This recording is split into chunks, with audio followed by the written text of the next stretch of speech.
Key terms for offshore petroleum project announced. Kina Bank set to roll out SME Loans. Olympic team gets a boost ahead of the Tokyo Games.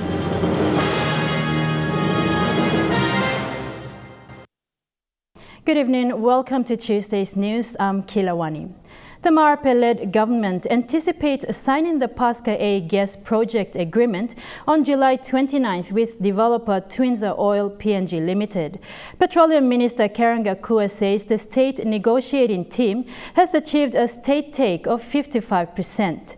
This includes a 5% production levy and 2% each on royalty and development levy from the gross revenue. Conclusions reached on the Pasca A project is believed to have set new benchmarks in terms of benefits sharing between the developer, resource owners and the state. But the great thing is that Prime Minister and believe strong through lo vision blame and stand up strong through, and finally we have come to this point where we've delivered an agreement in the petroleum space and also NUPLA precedent out of the existing projects you may get. It's a new precedent. And that's not to say that this is the final benchmark. That's work in progress. That's the benchmark for this moment. Located 95 kilometers offshore the Gulf of Papua at a water depth of 93 meters, the Pasca A offshore project is estimated to bring in revenue for at least 10 years.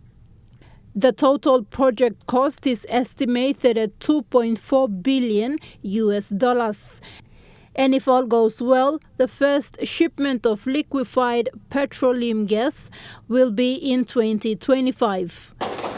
Papua New Guinea is blessed with a lot of resources on the ground and in the sea, and the Pasca A project will mark the commencement of a new development environment in the petroleum sector.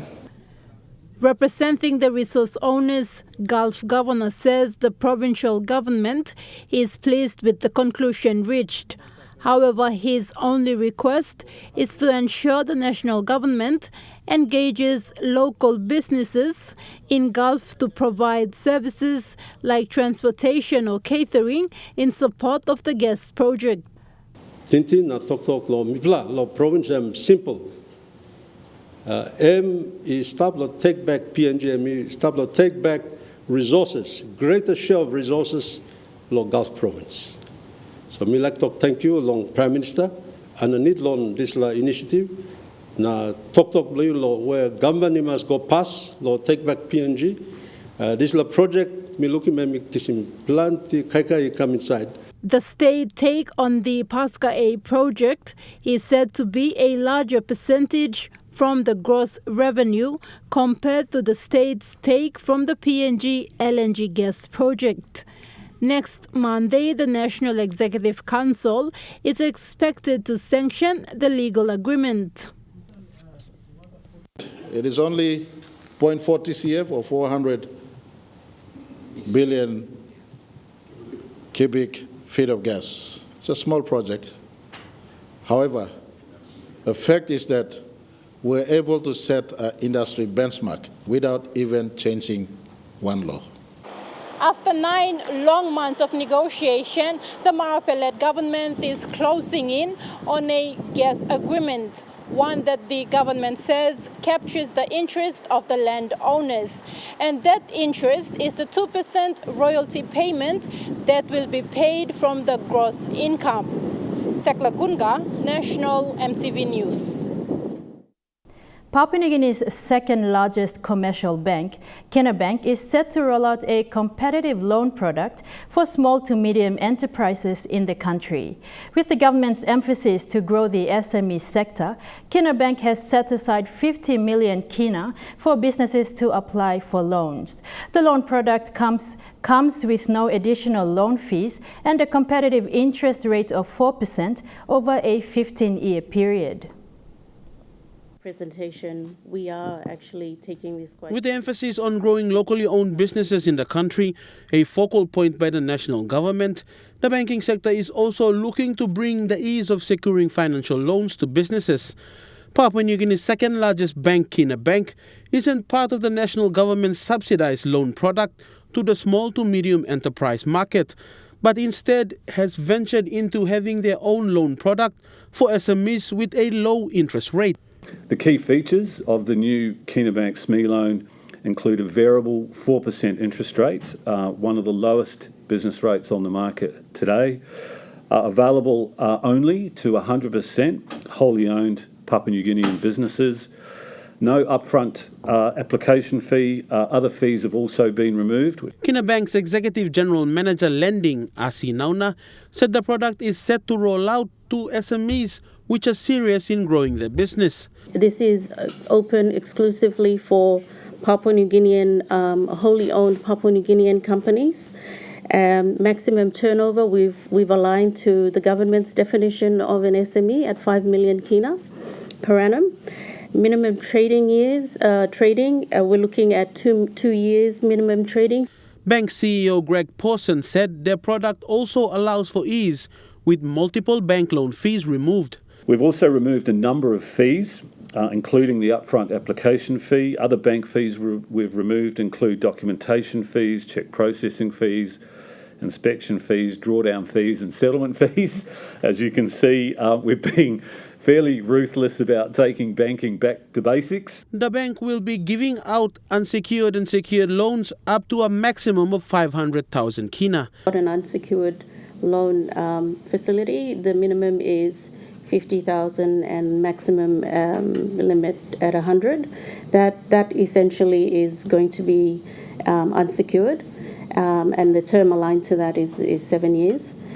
For the secured concessional loan, the minimum is at 100,000 and maximum at 500,000. So the term will generally align to the asset, for example, that the business is looking for funding assistance for. Exciting times ahead for Kina Bank customers as the product is part of several products and services targeted at the SME sector that will be launched in the coming months. I do want to stress this is a Kina Bank-led initiative, so we're not receiving any government-sponsored funding for this program. We're doing it on our own. An initial tranche of 50 million kina. If that is successful, we'll obviously top that tranche up over time. Fidelis Sukina, National EMTV News. Lead farmers in Simbu and Jiwaka say if adequate support is given, the quantity and quality of produce will increase. Farmers say the access to proper markets and poor road conditions have been the obvious problems endured in their business operations. With the launch of the market for village farmers, farmers want this initiative to broaden. The business of farming has never been easy for rural farmers. While many enjoy the end product, its growth and nurture remains a struggle. A common problem is poor road conditions that cost farmers extra expense to transport their produce. Seed leg outside, time rain time, road bagrap. 17 one blast seed back lo man karim. Igo dump logada. Na kari kam. Ako mi lopin 20 bags lo one black karim mi blagi 100 kina. Na kari karim go down. Na 40 bags am 200. Then kusa karim go put lo moda breeze place of first income stop again na trabat. Daina kam simgo. A farmer in Jiwaka says through FPDA's MVF program, things have slowly changed. Many believe the sector can grow if more people are engaged. Na man nothing you stop na, you know him ground na, you stop na, you walk him rascal passing ya I'm not now we talk thank you also. I'm looks away on this plan one him now. I'm looks away lo need the worry man lo place na. Now salam you plan na this plan project MV project ya. Minim big plus something. The Market for Village Farmers program is an intervention by the Fresh Produce Development Agency, a program where technical support and necessary backing is given to farmers. This follows signing of partnerships with 6 provinces and 7 agro-cooperatives as lead partners. A partnership is really key, and we really need partnership, not at the government to agency level, but also at business level where farmers can sign partnership arrangement with the lead partners, and the lead partners can sign to the market end players and then sign to the key agencies like FPDA and other, Cocoa Board and, CIC and the others. So it's how we manage the contracts and how we manage the partnerships. So that's really the name of the game. Meanwhile, the Agriculture Minister says, despite allegations of abuse in the department, the Marape-led government remains focused to assist farmers who are serious in the business of agriculture. We want to make sure, and I want to make sure, what belongs to the people goes to the people, and not go to social media, and not go to paper farmers who live around Waigani. Jagla Pave Jr., National EMTV News. With the allegations of gross abuse of funds by the Department of Agriculture and Livestock, all commodity boards have been tasked to present financial reports. Agriculture Minister John Simon says the department has been vested with millions to support and grow the sector through various programs. Minister says the different commodity boards must present the financial report during this week. Simon said the recent alleged abuse of nearly 22 million kina is a serious matter that is crippling the sector to grow and rebuild the economy. And this money, mind you, we got 50 million last year. And these commodity boards will give you a report next week. Each and every one of them. We still have that funding. We still have that funding even after 6 months. We still have most of those funding. The 24 million came in May. There's only about 2 million kina left. That's when I realized that I put a stop. If I had not done this, the whole funding would have been depleted. Within 1 month, they spent everything. We took 6 months with the 50 million. We still have not spent everything. You're watching National EMTV News. More stories after these short messages. Stay tuned.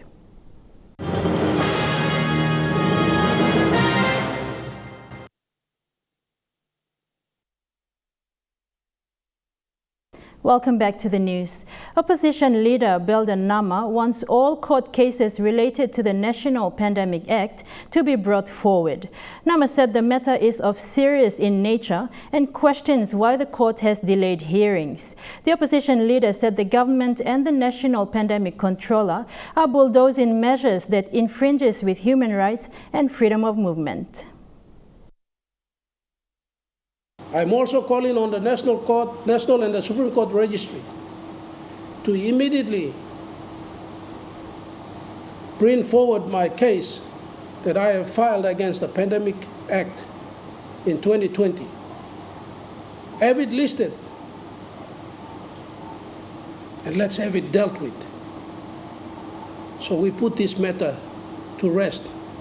Otherwise, the Prime Minister, his executive government, and the Pandemic Controller are going to use the Pandemic Act to suppress the rights and freedoms of our country. Thank you, and God save Papua New Guinea. The Madang National Court has registered more than 600 outstanding bench warrants, most of them dating back some 30 years ago. Madang resident Judge Iova Gaeta says these bench warrants are very old, thus they will need to properly dispose of these cases upon application. Martha Lewis reports from Madang. National Court Services has come. Justice Iova Gaeta says the court use of forum is important in getting the law and justice agencies, community leaders, peace officers, magistrates and the presidents engaged. These participants can help the National Court arrest the bench warrant situation and clear the backlog of cases in the province. Recently, the Madang National Court judge and the law and justice sector were in Karkar Island to conduct a court sitting and held a court user forum on the island. So that they can come forward and help us to arrest the bench warrant situation here in Karkar. For Karkar Island, there are about 32 outstanding bench warrant cases registered at the Madang National Courthouse. Gaeta explains, unlike government business, courts cannot write off files. court files remain active until they are properly disposed upon application. The chances are that the arresting officers have transferred, they have resigned, witnesses have either gone or witnesses are dead, they're no longer around, and the victims have lost interest. So a whole lot of things which influence the outcome of a very protracted bench warrant. Justice Gator says the courts are struggling to arrest the bench warrants cases, not only in Madang, but throughout the country as well. For the Madang National Court, it is now taking steps to engage all sectors to have all outstanding bench warrant cases arrested. It takes a long while, but from our end, we would like to get rid of those dated bench warrants and close the files. However, the chances of getting the bench warrant cases arrested is challenging. Justice Gator says there are a lot of factors influencing the outcome of the protected bench warrant in the court systems. But as the National Court takes its services down to the districts, Justice Gator is urging law and justice agencies and supporting services like the CS and police to complement the National Court, so that hand in hand they can bring the National Court services down to the districts. Martha Lewis, National EMTV News, Madang. After just over 2 months in office, the member for Kandep, Don Pollier, has established its District Procurement Committee, which he says will help him deliver vital services for his people. 4 members of the committee were sworn in yesterday. Also sworn in were committee members of the Sumcar district. It's a race against time for the Kandep MP, but he says it's enough time for him to get the things needed done in his electorate. He started with the important committee to enable his projects get off ground, the Kandep District Procurement Committee members swearing in. I have less than 5 months to deliver. So it's 4 to 5 months to deliver any service to the people of Kandep. So my task is quite daunting. It is challenging, but I love it. It's wonderful to work within a short period of time to deliver, because it gives me the focus. He says amongst his list of priorities is SME support.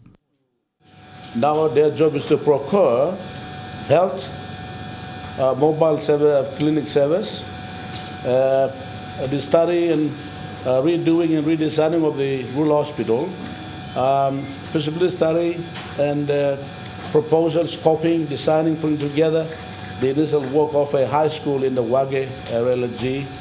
And of course, we'll be looking at infrastructure like some roads that we need to do. We'll start to build them. And I will not overlook a small, carefully designed stimulus package for the Kandep people. Stimulus package is actually making cash available to the people of Kandep so that they have cash in their pocket to stimulate their activities in Kandep. So our local economy is growing. 4 members of the District Procurement Committee were sworn in. Pollier says it's an integral part of good governance. Now the swearing in and we hold the Bible, there's a confession that in front of the people, and God is the witness. So this amount of money, we must know that this commission now, these members now swearing in, we are before the eyes of the Lord. So we are using the people's money, we must be honest, and we must do everything transparent. Sumcar District also saw its committee members sworn in. Bradley Valenaki, National EMTV News. 125 women from the East Mekeo in the Karakuhiri district arrived in Port Moresby today with their fresh produce to exchange with the Motukoitabu women of Moresby South.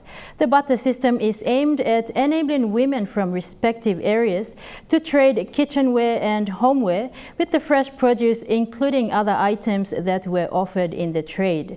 The exchange took place at Kaugera Market in the Moresby South electorate.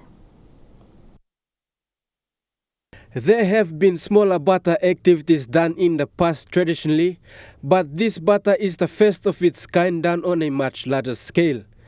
Mosby South Motu Koitabu Women's Rep Anna Skates says fresh produce were brought in by the women from East Mekeo in exchange for essential items. The women of East Mekeo are usually interested in purchasing, in trading kitchenware, the essentials of the home, mattresses, pillows, for a 10 kg bag of buai, a banana bag, food that they'll put together, clothes if you have any to give away. Those are what they usually need, because at this point in time the women have a need. Anna says the trade was aimed for Motu Koitabu women in Mosby South, however later opened the exchange to anyone residing in NCD. But in my capacity as the women's rep for Motu Koita, Mosby South, I have also included the settlers within our villages. That includes the Keremas, the Gulf people from Gulf, the people from Hula, and other ethnic groups living within our villages. So East Mekeo Women's Rep Antoniette Isa was more than happy to bring down the goods for exchange and hopes the trade continues. As I've said earlier, that my good local foods have been wasted. That's the whole reason why I've come all the way here at a meeting with the SME Mothers 20 Association. If it could be possible for me to travel my goods down here to trade. And I'm so happy and I'm so glad that I brought all my local food up here to trade with them. And I hopefully continue with them. Anna says the event will be extended depending on the exchange. Podivai, National EMTV News. And now looking at the Nest Fund market report, the Kina opened unchanged at $0.2850 in the interbank market this morning. At Bank South Pacific, your Kina will buy $0.2775 $, $0.3660 Australian dollars, $0.3922 New Zealand dollars, and 29.95 Japanese yen.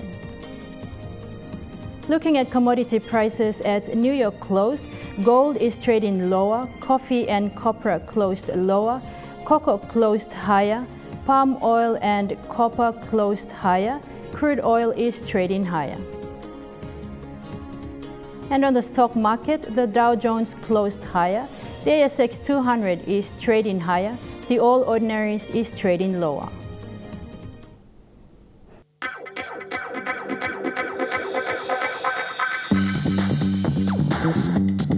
Trukai Sports.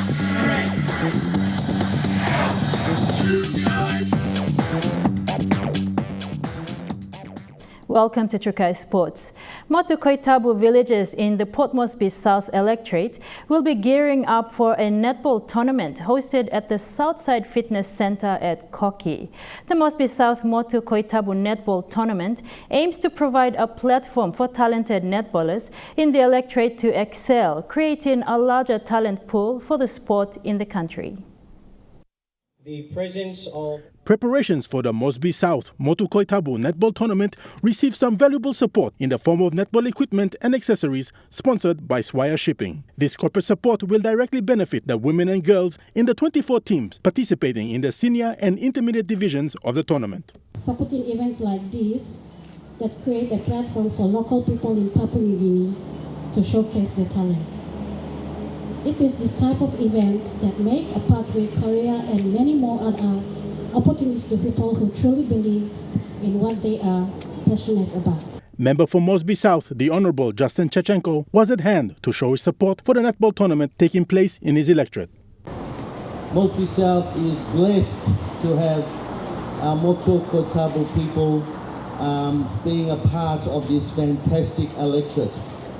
They are the traditional landowners and they are very good netballers. And with that, we've set this competition to enhance the junior teams and the women's teams to take them to the next level and to be exposed at the national level as well. After this competition is concluded in September, the best teams from Moresby South Motu Koitabu competition will be playing against Moresby Northwest Netball Association teams that won their competition. And I know from my heart, looking at the talent that we have in Moresby South, we will kill and wipe out Moresby Northwest without any problem at all. Huxley Lovai, Trukai Sports. To Rugby League, Rabaul Guria's new recruit Jeremy Tambai from the University of Papua New Guinea made his Digicel Cup debut on Saturday. He was amongst the first 4 players selected from tertiary institutions to trial at the national level. 21-year-old Tambai from Enga is a second-year dentistry student at the University of PNG School of Medicine and Health Sciences. He is the first to debut amongst the 4 students recommended by Papua New Guinea Kumul's coach Michael Marum during last month's UPNG 9s tournament. Excited students from the University of Papua New Guinea turned out in numbers to support the young gun as he made his debut for the Rabaul Gurias on Saturday. Representing Team Medics at the recent UPNG 9s competition, the wrecking forward was awarded the best forward of the tournament. Jeremy, including 3 others from the UPNG Rugby Football League, were recommended by PNG Kumul's coach Michael Marum to trial at the national level. Finals coach Michael Marum kam na wati game na. Em scout is samlo mangi nem recommend your one club me your Similo Gurias, so all management will agree. Upon Coach Marum's recommendation, the Gurias management agreed to include Jeremy in the squad. As a Port Moresby-based player, he was given a training schedule to follow while waiting for a chance to make his debut. Yeah, me training lopom, based lopom na just been in training program also. Committee meet na slime himself. Amongst the 4 UPNG students that were handpicked, he was the first to debut, coming off from the bench as the 17th man for the Gurias. First flag game, play long minutes enough, but me a master, now I thought me put in them. An excited Tambai, who is currently a second-year medical student at the UPNG, says he is eager to build his rugby league career while pursuing his studies at the university. This week he got some money all to play stop, but school to stop now. Like move up, career rugby league, but at the same time, school to stop, so I'm trying to balance it now. The 21-year-old from Enga, who mostly plays in the second row position, believes the UPNG RFL as a pool of talented players in which he recommends Intercity Cup franchises to scout potential rugby league players. Plenty of boys got talent, mustalo. UPNG slab na, play league lo tamlo tu so. The team na ba, to alpine development player na ba, organ kam scout mo lo. UPNG RFL. Suli, Trukai Sports. To the Olympics, and Team PNG is close to meet its target to take the 8 Team PNG athletes to the 2021 Tokyo Olympics. Today, SP Brewery fulfilled its commitment to the PNG Olympic Committee by handing over 143,000 kina to support Team PNG to the Olympics. The PNG Olympic Committee today received a timely boost by strong supporter of sports in Papua New Guinea, SP Brewery. With just 10 days to go before the start of the 2021 Olympics in Japan, Team PNG is hoping to pull together all necessary resources to make it to the Games. Today, SP Brewery honored its commitment to the PNG Olympic Committee with a check presentation showing off the amount of 143,000 kina. Despite the business challenges brought on by the COVID-19 restrictions, the brewery still continues to make sure the athletes can make it to the world event. I know that COVID would hit, it really impacted our business as a whole, but we still remain committed to the cause, and we're grateful that our contributions to the Olympic Committee can send our athletes over to Tokyo. The Olympic Committee has been doing fundraising since last year to help meet the cost of travel to Tokyo for Team PNG. Unfortunately, we haven't had any funding from the government, obviously because of their other responsibilities, but I thought that sports was also main target for their funding. But be that as it may, we'll move on. And on behalf of the Olympic Committee, I'd just like to thank SP Brewery for their renewal of this sponsorship, and it's always a great pleasure to receive funds from SP Brewery, so thank you very much. The estimated cost of travel to Japan for the Olympics is around 750,000 kina, and the PNG Olympic Committee is committed to ensuring that the team leaves the shores of Papua New Guinea for the Tokyo Games. We have a budget of 750,000 kina for Team PNG to Tokyo, and with this presentation today. We have Brine Bill tomorrow and Trukai on Thursday. So we're hoping that we will achieve that target. That includes the fundraising we did last year as well from the PM's Corporate Golf Challenges.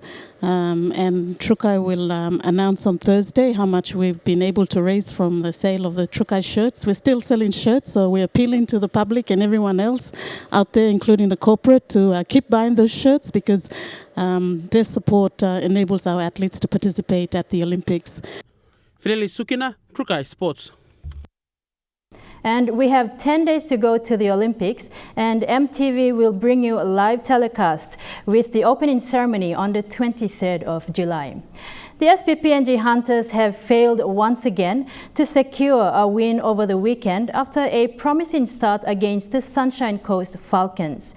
The Hunters went down 26-12 with their hopes of scraping into the finals playoff hanging in the balance. It will take another minor miracle for the PNG side to feature in the business end of the season.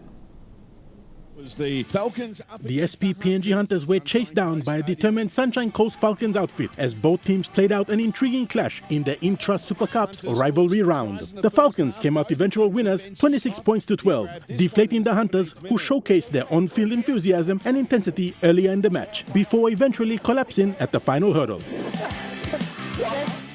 Forward Benji Court scored 2 tries, propelling the Hunters to a 10-0 lead at the halftime break. The Falcons' fight back began in the first minute of the second half after making the most of a quick penalty before veteran halfback Todd Murphy landed all 4 conversions and a penalty kick to drive his team home. The Falcons completing the comeback, defeating the Hunters 26-12. Axel Lovai, Trukai Sports. And that ends Trukai Sports. The weather report coming up next. Stay with us. Trukai Sports.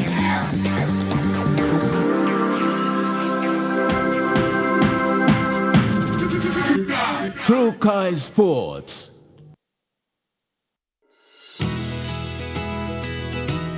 This weather update is proudly brought to you by MoniPlus, with you always. Weather forecast for tonight and tomorrow. Southern region, Port Moresby, mostly fine and windy. Daru, partly cloudy with morning showers or 2 and windy. Kerma and Alotau, partly cloudy with brief showers. Popondetta, partly cloudy. In the Momase region, Ley, mostly fine, becoming cloudy with morning shower or 2. Medang, partly cloudy. Wewak, partly cloudy, then possible brief showers. Vanimo, partly cloudy, then possible brief showers. The New Guinea Islands region, Lorengau, partly cloudy with morning shower or 2.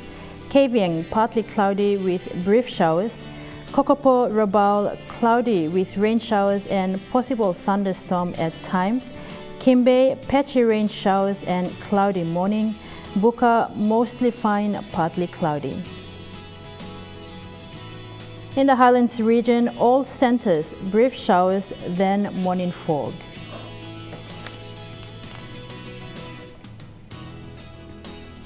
Forecast for small crafts for the next 24 hours. Waters of southern PNG Indonesia border through Daru to Kiwai Island, to Kerma, to Yule Island, to Hood Point, to Samarai Island, with waters of Samarai Islands to Cape Vogel and eastern and western Milne Bay Islands, and with waters of Finchafen through Vitius Dampier Straits to Siasi Long Islands, seas 2.5 to 3 meters. Waters north of Cape Vogel to Finchafen, Vitius Strait and Long Island, seas 0.5 to 1.5 meters. Waters north of Long Island to Medang, to Wewak, to Aitape, to Vanimo and northern PNG Indonesian border, seas 1.5 to 2.5 meters. Waters of Manus and its western group of islands, and with waters of New Island to East New Britain and Bougainville, seas 1 to 2 meters. Waters of West New Britain, seas 0.5 to 1.5 meters.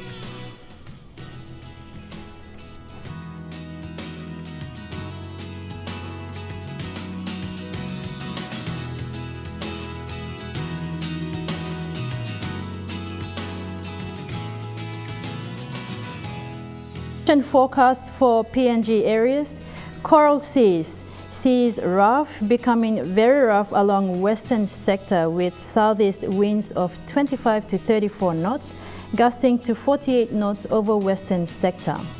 Solomon seas rather rough, becoming rough along southern sector with southeast winds of 20 to 25 knots, gusting to 34 knots over southern sector. Bismarck seas moderate to rather rough with southeast winds of 15 to 25 knots with stronger gusts. Pacific Ocean seas moderate with east to southeast winds of 15 to 20 knots.